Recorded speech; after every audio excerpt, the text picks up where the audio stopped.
మీ previous ఇంటర్వ్యూలో ఒకటి విన్నాను. మీ ఫ్రెండ్ అయినా కూడా, మీ రిలేటివ్స్ అయినా కూడా ఇంటి లోపలికి వెళ్ళలేదని. వెళ్ళలేదు. స్టెప్స్ దాకా వెళ్ళి ఆగిపోయాను నేను అని చెప్పనన్నారు. నేను చాలా లిమిటెడ్గా ఉంటాను మేడం. హ్మ్. ఈ సందర్భంగా మీకు ఒక విషయం చెప్పాలి. అంటే మీరు ఈ టాపిక్ తీశారు కాబట్టి, అది చిన్నప్పుడు. ఇప్పుడు నేనంటే ప్రాణం ఇచ్చే ఒక స్నేహితుడు, అతనికి ఈ మధ్య నా మీద కొంచెం కోపం వచ్చింది, కానీ అది ఎందుకు వచ్చిందో కూడా నాకు తెలియదు. కానీ కాబట్టి ఇప్పుడు టాపిక్ వచ్చింది కాబట్టి చెప్తాను. నాకు ప్రాణం ఇచ్చే స్నేహితుడు. నేను ఎప్పుడు ఆయనని ఏదైనా అడుగుతానా అనేది చూసే స్నేహితుడు. ఎందుకంటే నేను ఎప్పుడు ఏది అడగను, నాకు ఏది కావాల్సిన అడగను. ఆయన తెచ్చిపెట్టి తినమంటే కూడా నేను తినేవాడిని కాదు. అంత అంటే నా లిమిట్స్ నాకు తెలుసు. ఇప్పటికైనా ఇప్పుడు ఉదయ్తో నేను స్నేహంగా మాట్లాడినా కూడా షూటింగ్కి వెళ్ళామంటే డైరెక్టర్ అయినా నేను యాక్టర్ని. అప్పుడు ఉదయం పిలుస్తాను, అక్కడ మాత్రం డైరెక్టర్ గారని పిలుస్తాం. సెట్లో సెట్టే. ఆ మర్యాద, ఆ లిమిట్స్ నా దగ్గర ఉన్నాయి. అటువంటి ప్రాణ స్నేహితుడికి, అటువంటి ఒక మంచి మిత్రునికి ఒక సినిమా థియేటర్ ఉంది. మేము ఒక దాదాపు ఒక 7-10 మంది అనుకోండి. ఇది ఇప్పుడు చిన్నప్పుడు విషయం కాదు. ఇది రీసెంట్గా నేను ఉద్యోగం చేస్తున్నప్పటి పరిస్థితి. అంటే ఒక 10-12 years back. 15 years of course, 15-20 years అనుకుందాం ఫర్ ఎగ్జాంపుల్. మాదొక చిన్న బృందం ఉండేది, మిత్ర బృందం. అందరూ ఆయనకు మిత్రులే, నాలాగానే. ఇంకా నాకన్నా థిక్కెస్ట్ ఫ్రెండ్స్, ఇంకా వాళ్ళు చైల్డ్హుడ్ ఫ్రెండ్స్. నేనైనా ఉద్యోగానికి వెళ్ళి అక్కడ చేరుతున్న టైంలో నాకు అతను పరిచయమైన స్నేహం, కానీ వాళ్ళు చిన్నప్పటి నుంచి ఫ్రెండ్స్. వాళ్ళు సినిమా ఆడుతుంటే మంచి సినిమా అంటే అక్కడే కూర్చునే వాళ్ళు కదా, ఈవినింగ్ టైంపాస్కి అక్కడే కూర్చునే వాళ్ళం. లోపల షో జరుగుతుంటే వాళ్ళు అరే ఈ సాంగ్ వస్తుందని చెప్పి వెళ్ళి ఆ సాంగ్ చూసి వచ్చేసేవాళ్ళు. లేకుంటే సినిమా బాగుంటే సినిమా మొత్తం చూసేవాళ్ళు. ఎప్పుడంటే అప్పుడు చొరవగా డోర్ తీసుకొని పోయేవాళ్ళు. నేను ఎప్పుడు కూడా ఆ సినిమా హాల్లో టికెట్ లేకుండా అడుగుపెట్టలేదు. ఎస్, టికెట్ లేకుండా అడుగుపెట్టలేదు. ఆయన ఒకసారి బాధపడ్డాడు,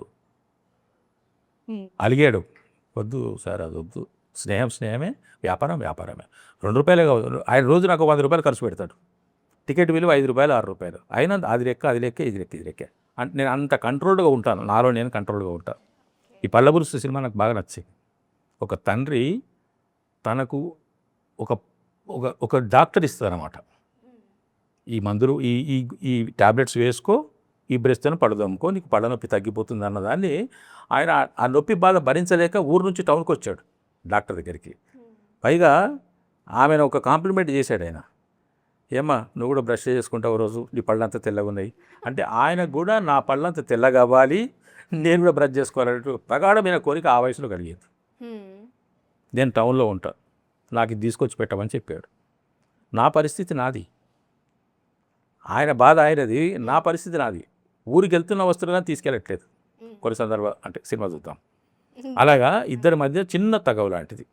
కానీ అది ఒక విధంగా అది అంటే తండ్రులకు అతి చిన్న కోరికను కూడా తీర్చకపోతున్న కొడుకులకు అది ఒక చిన్న ఆలోచించవేసే ఒక టాపిక్, ఆలోచించదగ్గ విషయం ఇది. ఒక టాపిక్.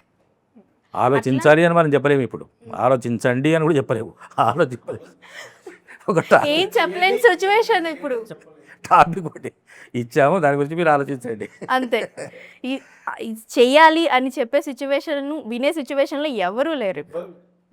జస్ట్ చెప్పం కూడా, చెప్తే తీసుకోరు కూడా. మీకెందుకు అని కింద కామెంట్స్ కూడా వస్తాయి మనకి.